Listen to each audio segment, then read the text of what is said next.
Hello, friends. Welcome to Creative Medicine. In this lecture, we will learn about Investigations for endometriosis. If there is suspicion of endometriosis, the first investigation that is done is transvaginal ultrasonography. In transvaginal ultrasonography, we can see the chocolate cyst. Investigation of choice for endometriosis is laparoscopy. Laparoscopy has two main advantages.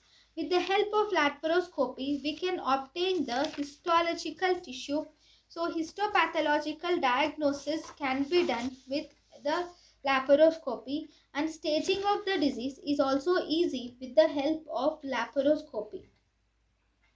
Then laparoscopic findings include you will see presence of chocolate cyst, adhesions, red flame lesion, powder burn lesion is seen, gunshot appearance is seen.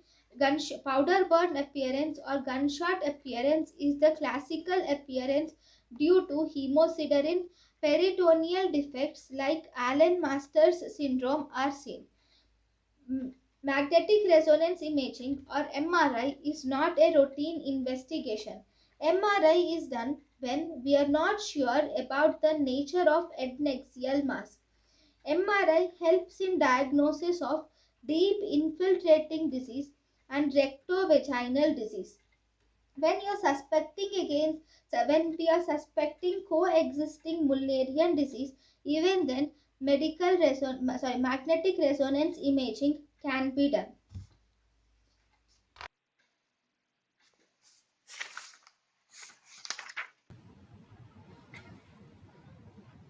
thank you and thank you for watching.